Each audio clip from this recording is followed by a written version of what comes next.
Hello ವೀಕ್ಷಕರೇ, D Devaraju Arasu ಹಿಂದುಳಿದ ವರ್ಗಗಳ ಅಭಿವೃದ್ಧಿ ನಿಗಮ ನಿಯಮಿತ ಅಡಿಯಲ್ಲಿ ಅರ್ಜಿಯನ್ನು ಸಲ್ಲಿಸಲು ನಿನ್ನೆ ಅಂದರೆ 31/8/2024 ಕೊನೆಯ ದಿನಾಂಕವಾಗಿದ್ದು, ಆದರೆ ಇವಾಗ ಅರ್ಜಿಯನ್ನು ಸಲ್ಲಿಸಲು ದಿನಾಂಕವನ್ನು ಮುಂದುವರಿಸಲಾಗಿದೆ.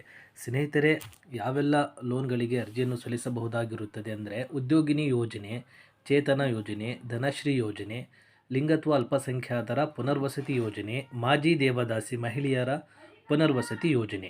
ಸ್ನೇಹಿತರೆ, ಉದ್ಯೋಗಿನಿ ಯೋಜನೆ ಅಡಿಯಲ್ಲಿ ಮಹಿಳೆಯರು ಆದಾಯ ಉತ್ಪನ್ನಕರು ಚಟುವಟಿಕೆಗಳಲ್ಲಿ ತೊಡಗಿಸಿಕೊಂಡು ಸ್ವಯಂ ಉದ್ಯೋಗಿಗಳಾಗಲು ಬ್ಯಾಂಕುಗಳ ಮೂಲಕ ಸಾಲ ಮತ್ತು ನಿಗಮ ಮೂಲಕ ಸಹಾಯಧನ ನೀಡಲಾಗುತ್ತಿದ್ದು, ವಾಯುಮಿತಿ 18 ರಿಂದ 55 ವರ್ಷಗಳು. ಸ್ನೇಹಿತರೆ, ಪರಿಶಿಷ್ಟ ಜಾತಿ ಮತ್ತು ಪರಿಶಿಷ್ಟ ಪಂಗಡದ ಫಲಾನುಭವಿಗಳಿಗೆ ಆದಾಯ ಮಿತಿ ರು 2 ಲಕ್ಷಗಳು ಇರಬೇಕು. ಘಟಕ ವೆಚ್ಚ ಕನಿಷ್ಠ 1 ಲಕ್ಷದಿಂದ ಗರಿಷ್ಠ 3 ಲಕ್ಷ.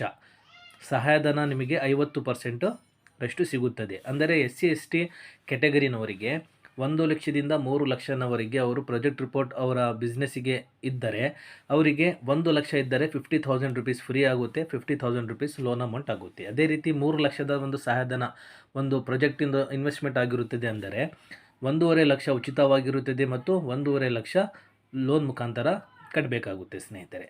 ಅದೇ ರೀತಿ ಸಾಮಾನ್ಯ ವರ್ಗದವರಿಗೆ ಆದಾಯ ಮಿತಿ 1.5 ಲಕ್ಷ ಇರಬೇಕು ಕಂಡೀಷನು.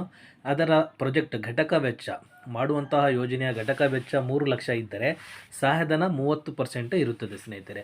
ಅಂದರೆ ಸಾಮಾನ್ಯ ವರ್ಗನವರು 1 ಲಕ್ಷಕ್ಕೆ ಲೋನ್ ಅಮೌಂಟ್ ಅಪ್ಲೈ ಮಾಡಿದರೆ ಅವರಿಗೆ ಬ್ಯಾಂಕ್ ಮುಖಾಂತರ 1 ಲಕ್ಷ ಸಿಕ್ಕರೆ ಅವರಿಗೆ 70,000 ಲೋನ್ ಅಮೌಂಟ್ ಕಟ್ಟಬೇಕಾಗುತ್ತೆ, 30,000 ಉಚಿತವಾಗಿರುತ್ತದೆ.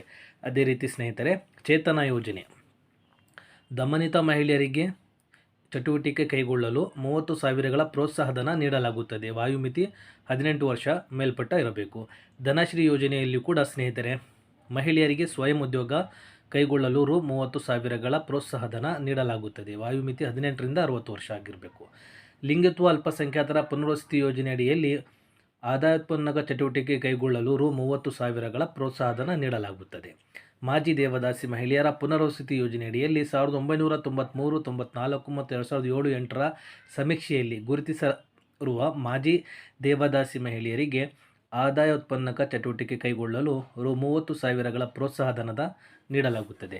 ಸ್ನೇಹಿತರೆ, ಇದೇ ಥರದ ಹೊಸ ಅಪ್ಡೇಟ್ಸ್ಗಳನ್ನು ಪಡೆಯಲು ನಮ್ಮ ಚಾನಲನ್ನು ಸಬ್ಸ್ಕ್ರೈಬ್ ಮಾಡಿ. ಸ್ನೇಹಿತರೆ, ಈ ಒಂದು ವಿಡಿಯೋದ ಮುಖ್ಯ ಉದ್ದೇಶ ಏನೆಂದರೆ, ನಿನ್ನೆ 31/8/2024 ಕೊನೆಯ ದಿನಾಂಕವಾಗಿದ್ದು ಅರ್ಜಿ ಸಲ್ಲಿಸಲು ಇವಾಗ ಎಷ್ಟು ದಿನ ಅರ್ಜಿಯನ್ನು ಸಲ್ಲಿಕೆ ಮುಂದೂಡಲಾಗಿದೆ ಎಂಬುದು ನೋಡೋಣ. ಸ್ನೇಹಿತರೆ, 2024-25ನೇ ಸಾಲಿನಲ್ಲಿ ಡಿ ದೇವರಾಜು ಅರಸು ಅಭಿವೃದ್ಧಿ ನಿಗಮದಲ್ಲಿ ಅನುಷ್ಠಾನಗೊಳಿಸುತ್ತಿರುವ ಎಲ್ಲ ಯೋಜನೆಗಳಿಗೆ ಸಂಬಂಧಿಸಿದಂತೆ ಪತ್ರಿಕಾ ಪ್ರಕಟಣೆಯ ಸೇವಾ ಸಿಂಧು ತಂತ್ರಾಂಶದ ಮೂಲಕ ಆನ್ಲೈನ್ ಅರ್ಜಿಗಳನ್ನು ಆಹ್ವಾನಿಸಲಾಗಿರುತ್ತದೆ. ಹಿಂದುಳಿದ ವರ್ಗಗಳ ಕಲ್ಯಾಣ ಇಲಾಖೆಯಡಿ ಬರುವ ನಿಗಮಗಳ ಯೋಜನೆಯಡಿ ಅರ್ಜಿ ಸಲ್ಲಿಸಲು ದಿನಾಂಕ 30/8/2024 ಮತ್ತು 31/8/2024 ಕೊನೆಯ ದಿನಾಂಕವಾಗಿರುತ್ತದೆ. ಕರ್ನಾಟಕ ಉಪ್ಪಾರ ಅಭಿವೃದ್ಧಿ ನಿಗಮವನ್ನು ಹೊರತುಪಡಿಸಿ ಹಿಂದುಳಿದ ವರ್ಗಗಳ ಫಲಾಪೇಕ್ಷಿಗಳ ಹಿತದೃಷ್ಟಿಯಿಂದ ಅರ್ಜಿ ಸಲ್ಲಿಸಲು ದಿನಾಂಕ 15/9/2024 ಅಂದರೆ 15 ದಿನದ ಕಾಲಾವಕಾಶ ಮತ್ತೆ ವಿಸ್ತರಿಸಲಾಗಿದೆ. ಎಲ್ಲ ನಿಗಮಗಳ ವ್ಯವಸ್ಥಾಪಕ ನಿರ್ದೇಶಕಗಳು ಮೌಖಿಕವಾಗಿ ಸಹಮತ ವ್ಯಕ್ತಪಡಿಸಿರುತ್ತಾರೆ. ಆದ್ದರಿಂದ ಅರ್ಜಿ ಸಲ್ಲಿಸಲು ಕೊನೆಯ ದಿನಾಂಕವನ್ನು ದಿನಾಂಕ 15/9/2024 ವಿಸ್ತರಿಸಲು ಕೋರಿದೆ. ಸ್ನೇಹಿತರೆ, ಇದೇ ಥರದ ಹೊಸ ಅಪ್ಡೇಟ್ಸ್ಗಳನ್ನು ಪಡೆಯಲು ನಮ್ಮ ಚಾನಲನ್ನು ಸಬ್ಸ್ಕ್ರೈಬ್ ಮಾಡಿ.